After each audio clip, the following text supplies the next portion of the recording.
من الشيطان الرجيم بسم الله الرحمن الرحيم قل إن ربي يبسط الرزق لمن يشاء من عبادي ويقدر له وما أنفقتم من شيء فهو يخلفه وهو خير الرازقين.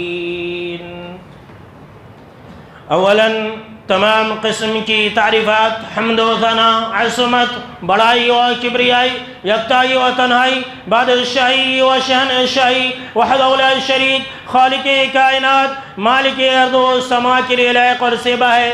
بعدہ درود اور سلام نازل ہو تمام بھیجے گئے انبیاء کرام اور رسولان عظام پر، خصوصاً بالخصوص سید الاولین والآخرین، امام المجاہدین والمتقین، امام الثقلتین وامام القبلتین وامام الحرمین وامامنا فی الدنیا وامامنا فی الآخرہ وامامنا فی الجنہ جناب محمد عربی صلی اللہ تعالی علیہ وسلم پر. اللهم صل على محمد وعلى آل محمد كما صليت على إبراهيم وعلى آل إبراهيم إنك حميد مجيد. اللهم بارك على محمد وعلى آل محمد كما باركت على إبراهيم وعلى آل إبراهيم إنك حميد مجيد. محترم بزرگوں، نوجوانوں، عزیز ساتھیوں اور خواتین اسلام، آج کا یہ تیسرا مسلسل جمعہ ہے جس کے اندر آپ رزق کی کنجیاں اس بارے میں آپ تفصیل سے سنتے چلے آ رہے ہیں. اور آج کی خطبہ جمعہ کے اندر جو اس کا تیسرا حصہ ہے، ہم آپ کو رزق کے کچھ دروازے، کچھ کنجیاں اور رزق حاصل کرنے کے لیے کچھ دعائیں، آسان دعائیں بھی انشاءاللہ بتاؤں گا.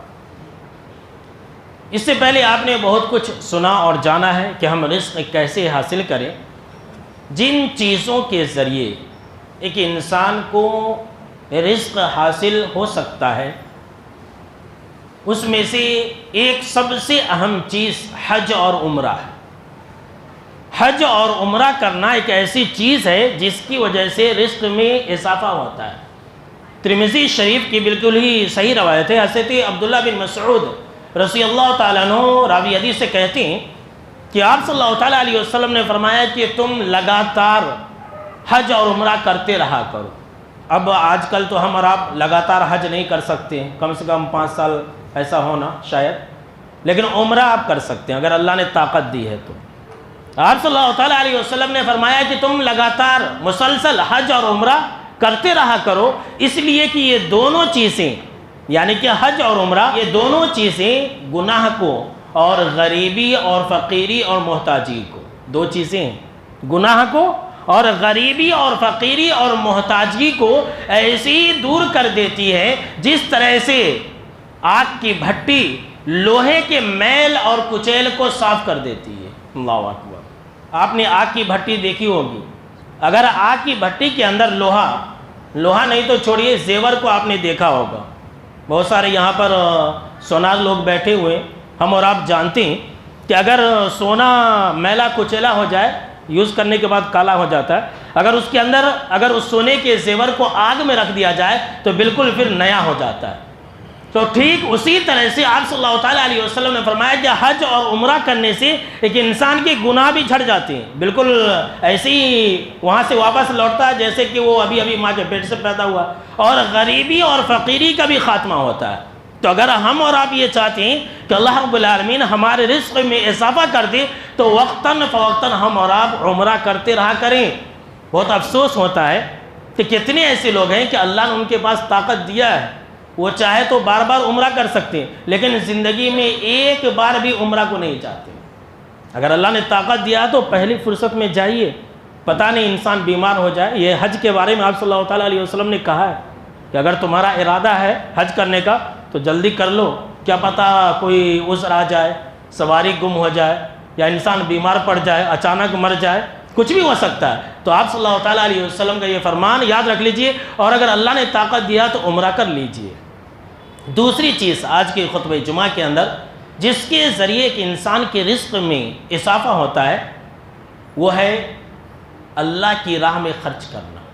جی ہاں میرے بھائیو، اللہ کی راہ میں خرچ کرنے سے ایک انسان کے رزق میں اضافہ ہوتا ہے۔ اللہ نے قرآن مجید کے اندر فرمایا کہ وَمَا أَنفَقْتُم مِّن شَيْءٍ فَهُوَ يُخْلِفُهُ وَهُوَ خَيْرُ الرَّازِقِينَ، کہ تم جو کچھ بھی خرچ کرو گے اللہ اس کا بہتر بدلہ دے گا، اور بہترین روزی دینے والا صرف اور صرف ایک اللہ ہے۔ دیکھیے یہاں اللہ رب العالمین نے کہا کہ فَهُوَ يُخْلِفُهُ، وہ تم کو بہتر بدلہ دے گا، یعنی کہ دنیا کے اندر بھی بدلہ دے گا اور آخرت کے اندر بھی بدلہ دے گا۔ اللہ کی راہ میں خرچ کرنے سے ایک انسان کے رزق میں اضافہ ہوتا ہے، اور اس بارے میں کئی حدیث ہے۔ آپ صلی اللہ تعالیٰ علیہ وسلم نے فرمایا کہ اللہ رب العالمین نے کہا، یہ کہ حدیث قدسی ہے کہ اے انسانوں، اے ابن آدم، انفق علیکا، خرچ کرو، اللہ کی راہ میں خرچ کرو، تمہارے اوپر خرچ کیا جائے گا۔ اور صرف اتنا ہی نہیں، جانتی ہیں اللہ کی راہ میں خرچ کرنے سے مال میں بہت اضافہ ہوتا ہے، اور ایسا اس لیے ہوتا ہے کہ فرشتے ایسے لوگوں کے لیے دعائیں کرتے ہیں جو اللہ کی راہ میں خرچ کرتے ہیں، اور ایسے لوگوں کے لیے بد دعائیں کرتے ہیں جو سینت سینت کر کے رکھتے ہیں، جو صرف بچا بچا کر کے رکھتے ہیں کہ برے وقت میں کام آئے گا۔ بخاری کے اندر حدیث ہے، حضرت ابو ہریرہ رضی اللہ تعالیٰ عنہ راوی حدیث سے کہتے ہیں کہ آپ صلی اللہ تعالیٰ علیہ وسلم نے فرمایا کہ ہر دن جب دن کا اجالا ہوتا ہے، جب سورج نکلتا ہے، تو آسمان سے دو فرشتے یہ آواز لگاتے، ایک فرشتہ دعا دیتا ہے اور ایک فرشتہ بد دعا دیتا ہے۔ ایک فرشتہ یہ کہتا ہے کہ اللہم آتی منفقا خلفا، اور دوسرا فرشتہ یہ کہتا ہے کہ اللہم آتی ممسکا تلفا۔ ایک فرشتہ کہتا ہے کہ دعا دیتا ہے کہ اللہ جو تیری راہ میں خرچ کرتے ہیں تو ان کے مال میں اضافہ فرما، تو ان کو مالدار کر دے، اور دوسرا فرشتہ یہ بد دعا دیتا ہے کہ اللہ جو ممسک ہے، جس نے تیرے مال کو روک لیا ہے، جو تیری راہ میں خرچ نہیں کر رہا ہے، تو اس کے مال کو تباہ برباد کر دے۔ اللہ کی پناہ، یہ جناب محمد عربی صلی اللہ تعالیٰ علیہ وسلم کا فرمان ہے، اور ایسا دیکھا گیا ہے کہ جو لوگ اللہ کی راہ میں خرچ کرتے ہیں نا، اللہ ان کو خوب نوازتا، اور جو لوگ نہیں دیتے نا، اللہ ان کے لیے رزق کے دروازوں کو بند کر دیتا ہے۔ لوگ جو ہے نا اللہ کی راہ میں دینے سے ڈرتے ہیں، اور یہ ڈر کیوں پیدا ہوتا ہے؟ شیطان کی طرف سے، اور اس کا بھی ذکر اللہ نے قرآن مجید کے اندر کیا ہے۔ اللہ نے قرآن مجید کے اندر فرمایا کہ الشیطان یعیدکم الفقر ویأمرکم بالفحشاء واللہ یعیدکم مغفرۃ منہ وفضلا واللہ واسع علیم، کہ دیکھو شیطان جو ہے تمہیں غریبی اور فقیری سے ڈراتا ہے، اور تمہیں برائی اور بے حیائی کا حکم دیتا ہے۔ اس آیت کے اندر چار باتیں، ابن عباس رضی اللہ تعالیٰ عنہ کہتے ہیں اس آیت کے اندر چار باتیں، دو باتیں شیطان کے متعلق ہے، دو باتیں اللہ کی طرف سے۔ شیطان ڈراتا ہے، بھائی تو اللہ کی راہ میں دے دیا تو کیا کھائے گا، ایسا دل میں وسوسہ ڈالتا ہے۔ تو غریبوں کو دے دیا تو پھر فیوچر میں تیرے بچوں کا کیا ہوگا، مت دے، اللہ کی راہ میں خرچ مت کر۔ اچھا، شیطان یہ ڈراتا ہے کہ اللہ کی راہ میں خرچ مت کر، اور دوسری طرف جو ہے شیطان وَيَأْمُرُكُمْ بِالْفَحْشَاء، برائی اور بے حیائی میں خرچ کرنے کا حکم بھی دیتا ہے۔ اللہ اکبر، یہ حقیقت ہے میرے بھائیوں، انسان اللہ کی راہ میں خرچ کرنے سے جی چراتا ہے، لیکن برائیوں میں اور بے حیائیوں میں، رسم و رواج میں خرچ کرنے میں فخر محسوس کرتا ہے۔ آج یہ حقیقت ہے کہ مسجد کے اندر، مدرسے کے اندر 50 روپیہ دینا ہم کو اور آپ کو بہت بھاری پڑتا ہے۔ شیطان بولتا 50 روپیہ، 50 روپیہ مسجد میں کیا ضرورت ہے، مسجد کو کیا کام ہے، ایسا بولتے۔ اور وہی اگر برائی اور بے حیائی، بیٹا اور بیٹی کی شادی میں ڈیکوریشن کا معاملہ ہو، فنکشن ہال کا معاملہ ہو، تو دیکھ لیجئے انسان کا وہاں لاکھ روپیہ بھی کم پڑتے، بولتے ہیں کہ بھائی وہ ڈیکوریشن جو ہے نا اچھا ہونا، 2 لاکھ روپیہ کا ہونا، نہیں 1 لاکھ روپیہ، نہیں 4 لاکھ کا ہونا۔ یہ دیکھیے شیطان یہ برائی اور بے حیائی میں خرچ کرنے میں بہت آگے بڑھاتا ہے۔ اب دیکھ لیجئے مثال کے طور پر، یہاں ابھی تقریباً جو ہے میں سمجھتا ہوں کہ 200 لوگ ہوں گے، 200 لوگ یہاں موجود ہوں گے۔ 200 لوگ جو ہے یہاں سب کے پاس موبائل ہے، جتنے سارے لوگ مسجد کے اندر بیٹھے ہیں سب کے پاس بڑا موبائل ہے، ہر انسان ریچارج کراتا ہے، کم سے کم 350 روپیہ کا ریچارج کراتا ہے۔ اب اگر 350 روپیے کو اگر آپ 200 لوگوں میں انٹو کریں گے تو تقریباً جو ہے میں سمجھتا ہوں کہ 1 لاکھ روپیہ ہوتا ہے۔ یہاں اتنے سارے لوگ جو ہم اور آپ بیٹھے ہوئے ہیں، مہینے کا 1 لاکھ روپیہ امبانی صاحب کو دیتے ہیں، اڈانی کو دیتے ہیں، 1 لاکھ روپیہ مہینے کا۔ یہاں جتنے سارے لوگ بیٹھے ہوئے ہیں مہینے میں 1 لاکھ روپیہ دیتے ہیں۔ میں صرف افراد کی بات کر رہا ہوں، ایسے اگر گھر میں ہے تو ایک گھر میں 3 موبائل، اگر 3 موبائل ایک گھر میں ہے، اگر مان لیجیے 100 گھر مسلمانوں کی لے لیجیے تب تو 1.5 لاکھ روپیہ ہو جاتے ہیں۔ یہاں دیکھ لیجیے، یہاں جتنے سارے لوگ بیٹھے ہوئے ہم اور آپ مہینے کا 1 لاکھ روپیہ جو ہے امبانی صاحب کو دیتے ہیں۔ سر آپ نے دل پر ہاتھ رکھ کر کے بولیے کہ مسجد میں ہم اور آپ کتنا دیتے ہیں؟ کیا مسجد میں مہینے کا 350 روپیہ دیتے ہیں؟ یہ صرف میں ریچارج کی بات کر رہا ہوں، ایک بطور مثال میں آپ کو بتلا رہا ہوں کہ ہم اور آپ جو ہے ریلز دیکھنے کے لیے، گندے گندے ویڈیو اور فلمیں اور گانے دیکھنے کے لیے، سننے کے لیے، فحش ویڈیو دیکھنے کے لیے موبائل کا اکثر استعمال بس ناجائز کاموں کے لیے ہو رہا ہے۔ اس کے لیے ہم اور آپ کتنا خرچ کر رہے ہیں؟ اللہ کی راہ میں ہم اور آپ کتنا دے رہے ہیں؟ شیطان ہمیں وہاں خرچ کرنے کے لیے بولتا ہے، یہاں خرچ کرنے کے لیے منع کرتا ہے کہ نہیں وہاں خرچ کرو۔ انسان کے لیے 2 GB بھی کم پڑ جا رہا، نہیں بولتا ہے کہ مجھے 600 کا ریچارج ہونا، روزانہ مجھے 5 GB ہونا ہو، 2 GB تو مجھے کم پڑ جاتا ہے، ایسا بولتا ہے۔ لیکن اللہ کی راہ میں انسان جو ہے مسجد میں جب دینے کی بات آ جاتی ہے تو بہت کم دکھتا ہے۔ میرے بھائیوں یاد رکھ لیجیے، اللہ کی راہ میں خرچ کرنے سے رزق میں اضافہ ہوتا ہے۔ آگے اللہ کیا کہہ رہا ہے؟ اور اللہ جو ہے الشیطان یعیدکم الفقر ویأمرکم بالفحشاء واللہ یعیدکم مغفرۃ منہ وفضلا۔ شیطان 2 وعدے کرتا ہے، اللہ بھی 2 وعدے کر رہا ہے، اور اللہ تم سے وعدے کر رہا ہے مغفرت کی۔ اللہ اکبر۔ اللہ کہہ رہا ہے کہ تم میری راہ میں دو، میں تمہارے گناہوں کو معاف فرما دوں گا، وفضلا، اور میں تمہیں رزق سے نوازوں گا۔ یہاں جو فضلہ ہے، ابن عباس رضی اللہ تعالیٰ عنہما کہتے ہیں کہ اس سے مراد رزقی فراوانی ہے۔ اللہ اکبر۔ دیکھیے اللہ کا وعدہ بھی ہے، شیطان کا وعدہ بھی ہے، اب ہمارے اور آپ کے اختیار میں ہے۔ اس لیے میرے بھائیوں اللہ کی راہ میں خرچ کیجئے، مسجد کے اندر خرچ کیجئے، اور ابھی آگے حدیث آنے والی ہے، دینی مدارس کے اندر خرچ کیجئے۔ لوگ بولتے ہیں کہ بھائی یہ مدرسہ میں خرچ کرنے سے مدرسہ والے ہی کھا جاتے ہیں، وہ کھانے والے بھی لوگ ہیں، اس میں کوئی شک کی بات نہیں، جھوٹ بول بول کر کے بھی کرتے ہیں، لیکن آپ کو یہ بات ماننی پڑے گی کہ دینی علم پر خرچ کرنے سے رزق میں اضافہ ہوتا ہے، اور لوگوں کی تعاون اور مدد سے ہی پوری دنیا کے اندر مدارس چل رہے ہیں۔ یہ اللہ کا انتظام اور انصرام ہے میرے بھائیوں۔ ابھی آگے حدیث آنے والی ہے۔ اب اسی بات پر ایک پتے کی بات سن لیجیے۔ میں نے کہا 350 روپیہ، تو میں نے کہا کہ آپ لوگوں کے سامنے بھی ایک بات رکھ دوں۔ اب دیکھ لیجیے، اب رمضان میں قریب 3 مہینہ سے بچا ہے میرے بھائی، یہ سب رمضان کی تیاری، اب یہاں سے ایسے بیانات آنے والے ہیں، 3 مہینہ سے بچا ہوا ہے۔ اب مان لیجیے کہ آپ یہ چاہ رہے ہیں کہ آپ کے رزق میں اضافہ ہو، تو آپ جو ہے سوچئے کہ مسجد میں کیا ضرورت ہے۔ آپ خود سے آگے بڑھ کر کے اپنا نام چھپا کر کے دے دیجئے، مٹھی باندھ کر کے لیجئے، آپ میری طرف سے آپ جو نیت کریں گے اللہ آپ کو دے گا۔ رمضان سے پہلے اللہ رب العالمین آپ کے رزق میں اضافہ کر دے گا۔ لوگ انتظار کرتے رہتے ہیں، ہم نا مولوی صاحب بولے تو، متولی صاحب بولے تو ہمیں دیتے نہیں میرے بھائیو۔ اب مان لیجیے کہ بہت سارے لوگ رمضان میں بول رہے تھے، ابھی تو مان لیجیے نیچے وہ بچھا دیے تو نرم ہو گیا ہے، بول رہے تھے کہ یہ حصیر جو ہے نا بہت ٹائٹ ہو گیا، سجدہ کرنے میں دکھ رہا ہے، غلیظ ہو گیا ہے۔ تو میں ایسے موقع سے یہ کہوں گا کہ آپ جو ہے نا بس 350 روپیہ ایک آدمی دے دیجئے مہینے کا، اگلے جمعہ تک حصیر آ جائے گی۔ صرف 350 روپے کی بات میں کر رہا ہوں۔ ویسے ہمارے مسجد میں تقریباً 500-600 لوگ آتے ہیں جمعہ کے دن، معلوم ہوا کہ اوپر بھی جگہ نہیں رہتی۔ ایک بھائی بول رہے تھے میں سیڑھی پر نماز پڑھا 2-3 جمعہ پہلے، 350 روپے کی بات ہے۔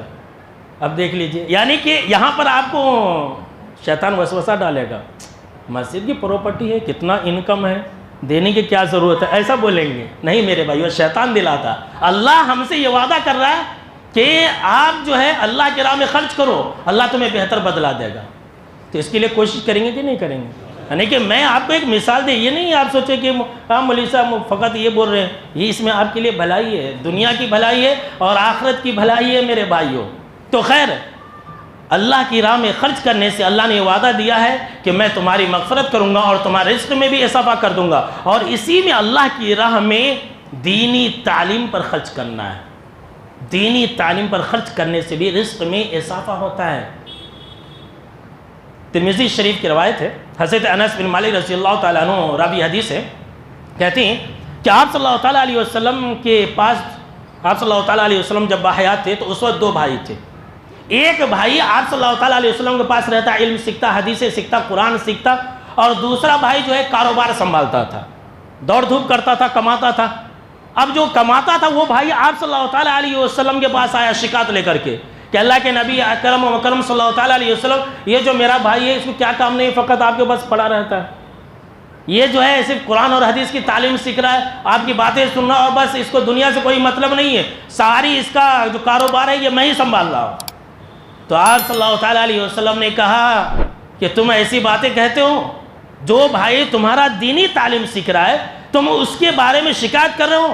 لعلک ترزق بھی، کیا پتا کہ شاید اسی کی وجہ سے، تمہارے بھائی کی دینی علم سیکھنے کی وجہ سے، مسجد میں قرآن اور حدیث کی تعلیم سیکھنے کی وجہ سے تمہارے رزق میں اضافہ ہو رہا ہے. اللہ اکبر، تمہیں رزق دیا جا رہا ہے. دیکھیے کتنی بڑی بات ہے، دینی تعلیم پر خرچ کرنے سے رزق میں اضافہ ہوتا ہے.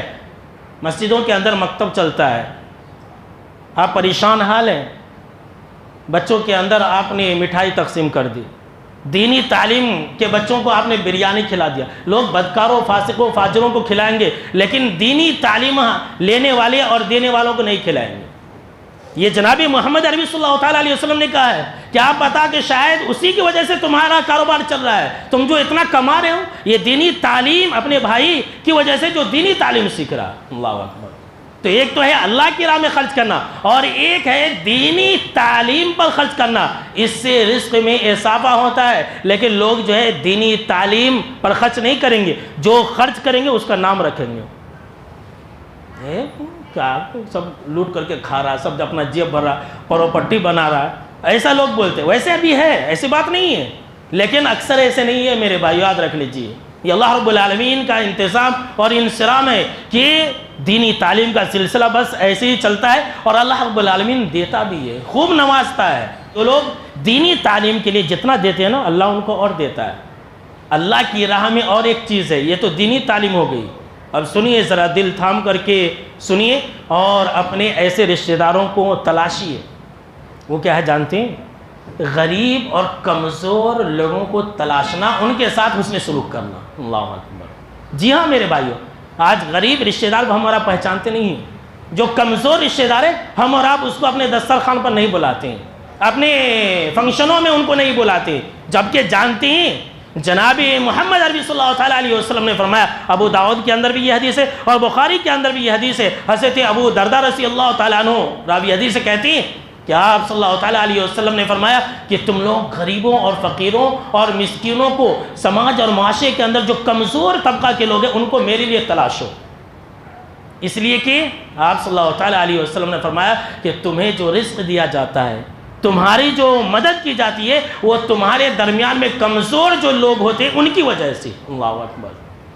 جو سماج اور معاشرے کے اندر کمزور لوگ ہوتے ہیں نا، جو غریب لوگ ہوتے ہیں، جو محتاج لوگ ہوتے ہیں، جناب محمد عربی صلی اللہ تعالیٰ علیہ وسلم نے فرمایا ان کی وجہ سے تمہیں رزق دیا جاتا ہے، ان کی وجہ سے تمہاری مدد کی جاتی ہے. اللہ اکبر. صرف انفرادی بات نہیں میں کر رہا ہوں، دوسری حدیث کے اندر ہے کہ آپ صلی اللہ تعالیٰ علیہ وسلم نے فرمایا کہ پوری امت کی اللہ مدد جو ہے نا کمزور لوگوں کی وجہ سے کرتا ہے. اللہ اکبر. پوری امت کی مدد، پورے مسلمانوں کی مدد جو ہے اللہ کمزور لوگوں کی وجہ سے کرتا ہے، ایسے لوگوں کی وجہ سے کرتا ہے جن کو لوگ پہچانتے نہیں، جن کو لوگ گالیاں دیتے، بولتے کہ یار اس کی کیا حیثیت ہے، کیا مقام ہے. تو اگر ہم اور آپ یہ چاہتے ہیں نا کہ ہمارے رزق میں اضافہ ہو، اگر ہم اور آپ یہ چاہتے ہیں کہ اللہ ہمارے لیے رزق کے دروازے کو کھول دے، تو ہم اور آپ اپنے اپنے کمزور رشتہ داروں کو پہچانیں، ان کے ساتھ حسن سلوک کریں، ان کے ساتھ بدسلوکی نہ کریں. اگر کسی غریب اور محتاج اور فقیروں کے ساتھ بدسلوکی کریں گے تو یاد رکھ لیجئے اس کا انجام بھی بہت برا ہوتا ہے، دنیا میں انسان اس کو بھگت لیتا ہے. میرے دوستو، اگر ہم اور آپ یہ چاہتے ہیں کہ اللہ ہمارے رزق میں برکتیں رکھ دے، اللہ ہمارے لیے رزق کے دروازوں کو کھول دے، تو سماج اور معاشرے کی ایک حقیقت کو بھی سن لیجیے. جو چیز رزق کا دروازہ ہے لوگوں نے اس کو بند کر دیا. لوگ اللہ نے کہا کہ ایسا کرو، مسلمان ایسا کرتے، اس لیے تو پریشان رہتے ہیں. اب آپ کہیں گے کہ ایسی کیا چیز ہے؟ تو جانتے ہیں وہ چیز ہے نکاح. نکاح کرنے سے رزق میں برکت ہوتی ہے، کمائی میں اضافہ ہوتا ہے. اب اگر آپ کے پاس طاقت ہمت ہے تو 2-3 بھی کر سکتے ہیں، انصاف کرنے کی طاقت ہے تو، اور اگر نہیں تو مار کھا کر کے چپ چاپ بیٹھ جائیے، 2 کی 3 کی آرزو مت رکھیے۔ جتنے بھی مرد لوگ ہیں ان کو بہت آرزو رہتی ہے 2-3 کی، ارے 2-3 کی چھوڑو، ایک کو سنبھالو، ان کے ساتھ انصاف کرو، وہی تمہارے لیے کافی ہے۔ اور معلوم ہوا کہ 2-3 کر لیا اور سیدھا جہنم کے اندر چلے گئے، تو انصاف تو لوگ کرتے نہیں۔ لیکن یہ جو چیز ہے نا، یہ سب کے لیے، نکاح کرنے سے رزق میں اضافہ ہوتا ہے۔ لوگ کیا بولتے ہیں؟ پہلے کمانا، پہلے پاؤں پر کھڑا ہونا، اور کھڑا ہونے کے بعد جو ہے اس کی شادی کرنا۔ بہت سارے نوجوان جو ہے نا سعودیہ جاتے ہیں، یہاں وہاں جاتے ہیں، بولتے ہیں میں شادی کرنے جا رہا ہوں، اور جب پیسہ کما لوں گا ولیمہ کے لیے اور جمع کر لوں گا تب آ کر کے نکاح کروں گا، اور اگر کوئی کماتا نہیں ہے تو اسے بیٹی بھی نہیں دیں گے۔ یہ سماج اور معاشرے کا حال ہے۔ اللہ کیا کہہ رہا ہے سنیے۔ پہلے زمانے میں لوگ بولتے تھے کہ جو بہو ہے نا وہ لکشمی ہوتی ہے، پہلے زمانے میں بولتے تھے، اب بولتے ہیں بہو یہ دلندر ہے، اس کے آنے سے میری کمائی بند ہو گیا، ایسا بولتے ہیں۔ اللہ نے قرآن مجید کے اندر فرمایا کہ وَأَنكِحُوا الْأَيَامَ مِنكُمْ وَالصَّالِحِينَ مِنْ عِبَادِكُمْ وَإِمَائِكُمْ إِن يَكُونُوا فُقَرَاءَ يُغْنِهِمُ اللَّهُ مِنْ فَضْلِهِ۔ اللہ اکبر، واللہ واسع علیم۔ کہ تم میں سے ایسے لوگ جو بے نکاح ہیں، چاہے مرد ہو یا عورت، ان کا نکاح کر دو۔ دیکھیے اس کے اندر کئی باتیں ہیں۔ پہلی بات تو یہ کہ اللہ کیا کہہ رہا ہے کہ جو بے نکاح مرد ہیں، جو بے نکاح لڑکیاں ہیں، تم ان کا نکاح کر دو، یعنی کہ ولیوں سے کہا جا رہا ہے۔ کوئی لڑکی اپنے سے نکاح نہیں کر سکتی کہ بھائی اللہ نے کہا نکاح کر دو ہم نکاح کر لیں، نہیں، اس کے لیے ولی ہونا ضروری ہے۔ اس کے بعد اللہ نے کہا کہ جو تمہارے غلام ہیں، جو تمہاری لونڈیاں ہیں، اگر وہ نیک ہیں تو ان کا بھی نکاح کر دو۔ جو تمہارے ماتحت نوکر چاکر ہیں ان کا بھی تم نکاح کر دو۔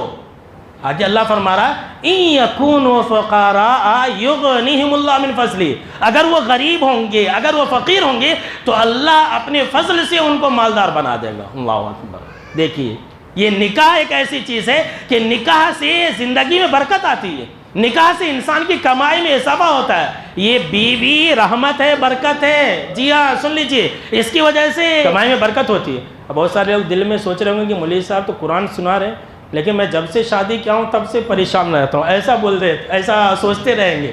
یہ چہروں کی مسکراہٹ سے مجھے محسوس ہو رہا ہے، یہ حقیقت ہے میرے بھائیوں۔ اس میں ہماری کوتاہیاں ہوں گی، ہماری کچھ کمیاں ہوں گی جس کی وجہ سے ایسا ہو رہا ہے، اور دوش جو ہے سارا کا سارا ہم اور آپ عورت ہی پر ڈال دیے۔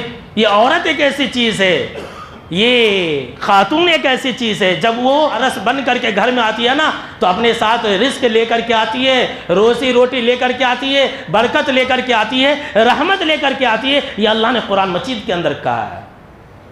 تو اپنے بچوں کے لیے اس کا انتظام نہ کیجیے، بلکہ شادی کرنے میں جلدی کیجیے۔ آج کل تو اگر کوئی 30 سال میں شادی کرا بولتی اتنی جلدی شادی، یہ لیجیے ابھی اتنی جلدی کیا تھی، 40 سال میں کرنا، جب انسان بوڑھا ہو جاتا تب کرنے کی سوچتا ہے۔ تو نکاح ایک ایسی چیز ہے میرے بھائیوں جس کی وجہ سے ایک انسان کے رزق میں اضافہ بھی ہوتا ہے۔ اگر ہم اور آپ چاہتے ہیں کہ ہمارے رزق میں اللہ رب العالمین برکتیں رحمتیں رکھ دے تو اس کے لیے کچھ دعائیں بھی ہیں، دعا بھی ضروری ہے، اور بہت ہی آسان دعا ہے۔ ایک آسان ذکر سب سے پہلے سن لیجئے، ذرا غور سے سنیے، عمل کریں گے کہ نہیں کریں گے؟ بہت ہی آسان ہے۔ اللہ بولے گا جا میں نے تجھے رزق دیا، سبحان اللہ۔ انس بن مالک رضی اللہ تعالیٰ عنہ راوی حدیث سے کہتے ہیں کہ ایک بدو آپ صلی اللہ تعالیٰ علیہ وسلم کے پاس آیا اور کہا کہ علمنی خیرہ، مجھے کچھ اچھی باتیں بتلائیے تاکہ میں عمل کروں۔ تو آپ صلی اللہ تعالیٰ علیہ وسلم نے کہا کہ تم جو ہے سبحان اللہ، الحمدللہ، لا الہ الا اللہ، اللہ اکبر۔ کتنا آسان ہے، آتا کہ نہیں آتا؟ سب کو آتا، سبحان اللہ، الحمدللہ، لا الہ الا اللہ، اللہ اکبر۔ ابھی سنیے آگے، اصل آگے جو ہے کلائمیکس آگے۔ حضرت انس بن مالک کہتے ہیں کہ آپ صلی اللہ تعالیٰ علیہ وسلم نے یہ 4 باتیں سکھلائی اور وہ بدو چلتا بنا، کچھ دور گیا کہ رک گیا۔ آپ صلی اللہ تعالیٰ علیہ وسلم نے دیکھا تو صحابہ کرام سے کہا کہ ایسا لگ رہا کہ بدو کچھ سوچ میں پڑ گیا، بیچارہ ٹینشن میں آ گیا۔ اتنے میں واپس آئے اور کہا کہ اللہ کے نبی اکرم صلی اللہ تعالیٰ علیہ وسلم، یہ جو آپ نے مجھے سکھلایا کہ سبحان اللہ، الحمدللہ، لا الہ الا اللہ، اللہ اکبر، یہ کہو تو ھذا للہ فما لی، یہ تو اللہ کے لیے، میرے لیے کیا ہے؟ اللہ اکبر۔ دیکھیے کہا کہ یہ تو اللہ کے لیے نا، سبحان اللہ اور الحمدللہ، لا الہ الا اللہ، اللہ اکبر، یہ تو اللہ کے لیے، میرے لیے کیا ہے؟ تو آپ صلی اللہ تعالیٰ علیہ وسلم نے جو کہا سنیے، آپ صلی اللہ تعالیٰ علیہ وسلم نے کہا کہ اے میرے صحابی سنو، اگر تم سبحان اللہ کہو گے تو اللہ تمہارا جواب دے گا اور کہے گا کہ صدقتا، تو نے سچ کہا۔ اگر تم الحمدللہ کہو گے تو اللہ کہے گا کہ صدقتا، تو نے سچ کہا، یعنی کہ میری ذات پاک ہے۔ اس کا ترجمہ تو جانتے ہی ہوں گے کہ سبحان اللہ، جب کوئی انسان کہتا ہے کہ سبحان اللہ، اب وہ بھی سن ہی لیجیے۔ کوئی انسان کہتا ہے کہ اللہ کی ذات پاک ہے تو اللہ کہتا ہے کہ صدقتا، تو نے سچ کہا، میں پاک ہوں۔ کوئی انسان کہتا ہے کہ الحمدللہ، تمام تعریف اللہ کے لیے، تو اللہ کہتا ہے کہ ہاں تو نے سچ کہا، ہر طرح کی تعریف میرے لیے۔ جب کوئی انسان کہتا ہے اللہ اکبر کہ اللہ سب سے بڑا ہے، تو اللہ کہتا ہے کہ صدقتا، تو نے سچ کہا، میں ہی سب سے بڑا ہوں۔ جب ایک انسان یہ کہتا ہے لا الہ الا اللہ، اللہ کے علاوہ کوئی معبود برحق نہیں، تو اللہ کہتا ہے کہ صدقتا، تو نے سچ کہا۔ پھر اس کے بعد آپ صلی اللہ تعالیٰ علیہ وسلم نے یہ کہا، اس کے بعد یہ 4 کلمے پڑھنے کے بعد تم یہ کہو گے اللہم اغفر لی، اے اللہ تو مجھے بخش دے، تو اللہ کہتا ہے کہ جا میں نے تجھے بخش دیا۔ اللہ اکبر، پاور دیکھیے ان 4 کلمے کی۔ اور پھر اس کے بعد تم دوسرا یہ جملہ یہ کہو گے اللہم ارحمنی، اے اللہ میرے اوپر رحم فرما، تو اللہ کہے گا کہ جا میں نے تیرے اوپر رحم کر دیا۔ اور تیسرا 7واں جملہ اگر تم یہ کہو گے اللہم ارزقنی، کہ اللہ مجھے رزق دے، تو اللہ کہتا ہے کہ جا میں نے تجھے رزق دیا۔ اللہ اکبر، کتنا آسان ہے، دیکھ لیجئے، یہ آسان ذکر ہے، دعا بھی ہے، اللہ کا ذکر بھی ہے، دعا بھی ہے۔ آپ چلتے پھرتے اٹھتے بیٹھتے 1000 مرتبہ کہیے، سوتے وقت کہیے، اٹھتے وقت کہیے، رات میں جب آنکھ کھلے تب کہیے۔ اللہ کا وعدہ ہے بھائی، اللہ جھوٹ بول سکتا کیا؟ بولے بھائی، یقین ہے کہ نہیں؟ یقین ہے تو ہمیشہ پڑھیں گے انشاءاللہ۔ اب دوسری دعا بھی سن لیجیے، بہت ہی آسان ہے، یہ بھی صحیح روایت ہے۔ حضرت عبداللہ بن عمرو بن العاص رضی اللہ تعالیٰ عنہ کہتے ہیں کہ آپ صلی اللہ تعالیٰ علیہ وسلم نے فرمایا کہ جب حضرت نوح علیہ السلام کی وفات ہونے لگی تو اپنے بیٹوں کو بلایا اور کہا کہ اے میرے بچوں، میں کچھ نصیحت کر رہا ہوں، میں تمہیں 2 باتوں کا حکم دیتا ہوں وہ کرنا، اور 2 باتوں سے منع کرتا ہوں وہ کبھی نہ کرنا۔ کہا کہ بولیے، وصیت کیجیے۔ آخری وقت تھا حضرت نوح علیہ السلام کی، بالکل صحیح روایت ہے۔ تو حضرت نوح علیہ السلام نے کہا کہ اے میرے بچوں دیکھو، ہمیشہ تم لا الہ الا اللہ کہنا، ہمیشہ لا الہ الا اللہ کہتے رہنا۔ کیوں؟ اس لیے کہ لا الہ الا اللہ یہ اتنا وزنی ہے، اتنا بھاری ہے کہ اگر 7 آسمان 7 زمین کو ترازو کے ایک پلڑے میں رکھ دیا جائے، ترازو کی ایک طرف رکھ دیا جائے اور لا الہ الا اللہ کو ایک طرف رکھ دیا جائے، تو یہ لا الہ الا اللہ کا جو پلڑا ہے وہ جھک جائے گا۔ انہوں نے کہا کہ میرے بچوں سنو، اگر یہ 7 آسمان 7 زمین ایک بند جگہ میں ہو، ایک تھیلے کے اندر ہو، اگر لا الہ الا اللہ اس پر پڑھا جائے تو لا الہ الا اللہ اس کو بھی توڑ دے گا۔ اللہ اکبر۔ اس کے بعد دوسری وصیت انہوں نے کی کہ اے میرے بچوں، تم لوگ سبحان اللہ و بحمدہ زیادہ کہنا۔ کیا ہے؟ سبحان اللہ و بحمدہ زیادہ کہنا۔ انہوں نے کہا اس لیے کہ یہ جو ہے ہر چیز کی، ہر مخلوق کی دعا ہے یہ، اور یہ ایسا جملہ ہے اسی جملے کے ذریعے تمام مخلوق کو رزق دیا جاتا ہے۔ اللہ اکبر۔ یہ جو سبحان اللہ و بحمدہ ہے نا، اسی جملے کے ذریعے تمام مخلوق کو رزق دیا جاتا ہے۔ یہ جناب محمد عربی صلی اللہ تعالیٰ علیہ وسلم نے کہا ہے۔ تو جب اللہ سب کو رزق دیتا ہے تو اگر ہم یہ زیادہ پڑھیں گے تو کیا اللہ ہمیں رزق نہیں دے گا؟ ضرور دے گا۔ تو سبحان اللہ و بحمدہ کہنے سے رزق میں اضافہ ہوتا ہے۔ اور جو دوسری باتیں تھی، انہوں نے کہا کہ میں منع کرتا ہوں کبھی نہ کرنا۔ انہوں نے کہا کہ دیکھو، کبھی شرک نہ کرنا اور کبھی تکبر نہ کرنا۔ اس کی تفصیل ہے انشاءاللہ پھر کبھی بتلا دیں گے۔ تو اگر ہم اور آپ یہ چاہتے ہیں کہ ہمارے رزق میں اضافہ ہو تو حضرت موسیٰ علیہ السلام کی دعا پڑھیے۔ حضرت موسیٰ علیہ السلام نے دعا کی کہ رب انی لما انزلت الی من خیر فقیر، کہ اللہ میں تیری رحمت کا محتاج ہوں، جو بھی تو اپنی رحمت میری طرف بھیجے گا میں اس کا محتاج ہوں۔ یہ حضرت موسیٰ علیہ السلام نے دعا کی۔ حضرت موسیٰ علیہ السلام نے یہ دعا اس وقت کی تھی، سورہ القصص آیت نمبر 24 ہے، 24 ہے، دیکھ لیجیے گا 20 پر 4۔ حضرت موسیٰ علیہ السلام نے یہ دعا اس وقت کی جب وہ بھوکے تھے، کھانا بھی نہیں کھائے تھے، کئی دن سے کھانا نہیں کھایا تھا، پیاسے تھے، پانی بھی نہیں ملا تھا ان کو، بھوکے تھے، پیاسے تھے، مکان بھی نہیں تھا ان کے پاس، گھر بھی نہیں تھا۔ بھئی یارو مددگار آ گئے تھے مصر سے بھاگ کر کے، مکان بھی نہیں تھا۔ اچھا، جب یہ دعا پڑھ رہے تھے حضرت موسیٰ علیہ السلام تو ان کے لیے روزگار بھی نہیں تھا، نوکری بھی نہیں تھی۔ اچھا، جب یہ حضرت موسیٰ علیہ السلام دعا کر رہے تھے تو ان کی شادی بھی نہیں ہوئی تھی۔ اور تو اور ہے، جب حضرت موسیٰ علیہ السلام یہ دعا پڑھ رہے تھے نا تو ڈر اور خوف کے اندر تھے، میرے ساتھ کیا ہوگا، میرے ساتھ کیا ہوگا، ادھر پیچھے فرعون ہے اور یہ اجنبی گاؤں ہے، ڈر اور خوف کے ساتھ یہ دعا پڑھے تھے۔ کتنی 7 چیزیں ہیں پوری۔ حضرت موسیٰ علیہ السلام نے یہ دعا کا اہتمام کیا اور یہ دعا پڑھا، اور ادھر اللہ رب العالمین نے ہر چیز کا انتظام کر دیا، کھانے کے لیے بھی انتظام کر دیا، پینے کے لیے بھی انتظام کر دیا، گھر بھی مل گیا، ان کو بیوی بھی مل گئی۔ تو یہ جو دعا ہے نا، نوکری بھی دلاتی ہے، روزگار بھی دلاتی ہے اور بیوی بھی دلاتی ہے۔ اگر کسی کی شادی نہیں ہو رہی ہے تو یہ دعا پڑھے، اگر کوئی لڑکا ہے شادی نہیں ہو رہی ہے تو یہ دعا پڑھے، اگر کوئی لڑکی ہے اس کے رشتے نہیں آ رہے تو یہ دعا پڑھے، شادی ہو جائے گی۔ یہ حضرت موسیٰ علیہ السلام کی اس دعا سے ثابت ہے، اور ان کو روزگار بھی مل گیا، نوکری بھی مل گئی، وہ بھی 1 سال کی نہیں، 10 سال کے لیے نوکری بھی مل گئی اور بیوی بھی مل گئی۔ کتنی بہترین دعا ہے۔ تو یہ دعا پڑھیں گے کہ نہیں پڑھیں گے؟ انشاءاللہ میرے دوستو، سب سے آخر میں یہ دعا بھی سن لے جو بہت ہی مشہور اور معروف ہے، لیکن ہم اور آپ اس کا اہتمام نہیں کرتے۔ حضرت انس رضی اللہ تعالیٰ عنہ کہتے ہیں کہ آپ صلی اللہ تعالیٰ علیہ وسلم اکثر و بیشتر یہ دعا پڑھتے تھے، اللہم ربنا آتنا فی الدنیا حسنۃ وفی الآخرۃ حسنۃ وقنا، بولے بھائی، عذاب النار، بہت مشہور معروف۔ یہ دعا یاد رہتی ہے، پڑھتے نہیں۔ اس کے اندر دنیا کے ساتھ بھی حسنہ کا لفظ ہے اور آخرت کے ساتھ بھی حسنہ کا لفظ ہے۔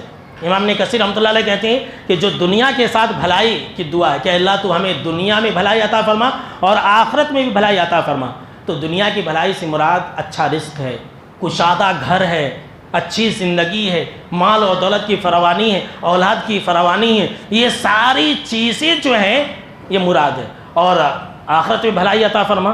اس کا مطلب یہ کہ اللہ تو مجھے جہنم کی آگ سے بچا، حشر کی پریشانیوں سے بچا، اے اللہ تو مجھے جتنی بھی پریشانیاں آخرت کے مراحل کی، جتنی بھی دشوار گزار پریشانیاں، ان تمام سے تو مجھے محفوظ کر کے جنت کے اندر داخل کرا دے۔ یہ اتنا وسیع معنی ہے، اور آپ صلی اللہ تعالیٰ علیہ وسلم اکثر یہ دعا کیا کرتے تھے، تو ہم اور آپ اکثر یہ دعا کریں گے انشاءاللہ۔ میرے دوستو، یہ موضوع اب ختم ہوا۔ اگلا جو خطبہ جمعہ ہے وہ بہت ہی اہم ہے۔ اب تک آپ یہ سن رہے تھے کہ رزق کے دروازے کیا ہے، رزق کی کنجیاں کیا ہے۔ اب جو اگلا جو خطبہ جمعہ ہوگا، ہم آپ کو یہ بتلائیں گے کہ ہماری کمائی میں برکت کیوں نہیں ہے، ہماری زندگی میں برکت کیوں نہیں ہے۔ بہت بڑا سوال ہے نا۔ بہت سارے لوگ بولتے ہیں کہ مولانا ہم اچھا کما رہے ہیں لیکن کمائی میں برکت نہیں ہے، ہماری زندگی میں برکت نہیں ہے، ہم ہمیشہ پریشان رہتے ہیں۔ تو ہماری زندگی میں، ہماری کمائی میں، ہماری مال میں، ہماری بیوی بچوں میں، ہماری آل اور اولاد میں برکت کیوں نہیں ہے، یہ اگلے خطبہ جمعہ کا موضوع ہے۔ انشاءاللہ ہم تفصیل سے اس وقت بات کریں گے۔ اب آئیے آخر میں ہم آپ کو رزق کے تعلق سے 2-4 ضروری باتیں آپ کو بتلا دیتے ہیں۔ آپ نے یہ ساری باتوں کو سنا، آپ جو ہے رزق کے لیے زیادہ دعائیں بھی کر رہے ہیں، آپ ہر عمل کو بھی اپنا رہے ہیں، لیکن انسان کو ایسا لگتا ہے کہ اس کے لیے رزق کے دروازے نہیں کھل رہے، رزق کے دروازے اس کے لیے بند ہو چکے ہیں، تو پریشان ہونے کی ضرورت نہیں ہے، سننی چاہیے۔ یہ آپ صلی اللہ تعالیٰ علیہ وسلم کا حکم ہے اور فرمان ہے کہ اگر تمہارے لیے کبھی رزق تاخیر سے ملے تو تم جو ہے حرام کمائی کی طرف نہ جانا۔ ہم کبھی کبھی ایسا ہوتا ہے کہ انسان کی دکان سیدھا نہیں چل رہی ہوتی ہے، انسان کی کمائی رک جاتی ہے، تو آپ صلی اللہ تعالیٰ علیہ وسلم نے کہا کہ رزق کی تاخیر کہیں تمہیں گناہ کی طرف نہ لے جائے، حرام کی طرف نہ لے جائے، صبر کرنا ہے، شکر بجا لانا ہے اور اللہ سے دعائیں کرتے رہنا۔ یہ اللہ کا وعدہ ہے، کسی انسان کے ہاتھ میں نہیں ہے کہ کسی کا رزق روک دے، ابھی اس کے بعد وہ بات آنے والی ہے۔ ہم اور آپ صبر سے کام لیں اور شکر بجا لائیں اور گناہ کی طرف نہ جائیں۔ یاد رکھ لیں، آپ صلی اللہ تعالیٰ علیہ وسلم نے فرمایا کہ انسان کا زیادہ مال ہونا یہ کوئی اچھی چیز نہیں ہے۔ اگر انسان کم مال ہے اور وہ اللہ کو یاد رکھتا ہے تو کم مال بہتر ہے، کم مال یہ زیادہ مال سے بہتر ہے، ایسے مال سے بہتر ہے جو مال انسان کو اللہ سے بھلا دے، اللہ سے دور کر دے۔ اگر آپ کے پاس کم مال ہے، آپ نماز پڑھتے ہیں اور اللہ کی عبادت و بندگی کر رہے ہیں تو الحمدللہ آپ خوش نصیب ہیں۔ اس لیے صبر اور شکر سے رہیں اور حرام کمائی کی طرف نہ جائیں۔ یہ پہلی بات تھی۔ دوسری بات یہ تھی کہ یہ رزق کا معاملہ اللہ کے ہاتھ میں ہے، یہ یقین رکھ لیجیے۔ قل ان ربی یبسط الرزق لمن یشاء من عبادہ ویقدر له، اللہ جس کے لیے چاہتا ہے رزق کے دروازے کو کھول دیتا ہے اور جس کے لیے چاہتا ہے رزق کے دروازے کو تنگ کر دیتا ہے۔ ساری رزق کی جو کنجیاں ہیں وہ اللہ کے پاس ہے، کسی انسان کے پاس نہیں ہے۔ اور میں ایسا اس لیے کہہ رہا ہوں کہ میرے پاس اکثر و بیشتر مسلمان آتے ہیں بولتے مولانا ذرا چلیے میرا دکان دیکھ لیجئے، ایسا لگ رہا ہے کہ میرے دکان پر کسی نے جادو کر دیا۔ پرسوں ایک بھائی بول رہے تھے کہ مولانا میں جب بھی شٹر اٹھاتا ہوں تو نیمبو وغیرہ گرتے رہتے ہیں، ایسا لگ رہا ہے کہ بازو والے نے جادو کر دیا۔ نہیں، ایسا تو ہوتا ہے، ہمیں اس سے انکار نہیں ہے، ایسا لوگ کر سکتے ہیں، جادو کر سکتے ہیں، کرا سکتے ہیں، ایسا ہوگا، لیکن ہم کو اور آپ کو اسی پر بھروسہ نہیں کرنا ہے، وہ چھوڑ دینا ہے۔ آپ جتنا سوچیں گے نا یہ چیز آپ کو اتنی تکلیف دے گی، آپ پریشان نہ ہوں۔ کوئی جادو کرا رہا، یہ کرا رہا، کوئی بندش کرا دیا، کوئی کمکمے پھینک دیا، ایسا بولتے، کوئی کچھ نہیں کر سکتا ہے۔ اللہ نے فرما دیا ہے کہ وہ اللہ کے ہاتھ میں، رزق کی ساری کنجیاں یہ اللہ رب العالمین کے ہاتھ میں۔ ہم اور آپ جو ہے نماز جیسے سلام پھیرتے تو کیا کہتے، ایک دعا پڑھتے، اللہم لا مانع لما اعطیت ولا معطی لما منعت۔ یہی عقیدہ ہے کہ اللہ جسے تو دینا چاہے اسے کوئی روک نہیں سکتا ہے۔ اللہ اکبر۔ نماز پڑھتے، دعا کرتے، جا کر کے ڈر جاتے ہیں اللہ کا۔ ہم اور اب دعا کرتے کہ اللہ جسے تو دینا چاہے اسے کوئی روک نہیں سکتا، اور جسے تو نہ دینا چاہے ساری دنیا کی طاقت مل کر کے بھی اسے عطا نہیں کر سکتی۔ یہ سن لیجیے، اگر ہماری دکان چلنی ہے تو چلے گی، یہ بازو میں دکان کھول لے، بازو میں دکان کھول لے، سامنے میں دکان کھول لے، پکڑ کر کے لے آئے، لیکن اگر اللہ دینا چاہ رہا ہے، اگر اللہ ہم کو اور آپ کو رزق سے نوازنا چاہ رہا ہے تو ہماری روزی روٹی کو کوئی نہیں روک سکتا۔ یاد رکھ لیجیے، اللہ کیا تو یہ عقیدہ مضبوط رکھیے، یہ رزق اور روزی روٹی اللہ کے ہاتھ میں۔ واللہ خیر الرازقین، قرآن مجید کے اندر کئی جگہ اللہ نے کہا وَهُوَ خیر الرازقین، وہ اللہ جو ہے بہترین روزی دینے والا ہے، اللہ کے ہاتھ ہی میں سب کچھ ہے۔ تو یہ مضبوط عقیدہ رکھیں گے انشاءاللہ۔ آخر میں اللہ رب العالمین سے دعا ہے کہ اللہ رب العالمین ہم کو اور آپ کو ہماری کمائی کے اندر، ہمارے رزق کے اندر برکتی اور رحمتی عطا فرمائے، آمین۔ اور اللہ ہم سب کو جو ہماری غریبی اور فقیری اور محتاجگی ہے اللہ ہم سب کو دور فرمائے، آمین۔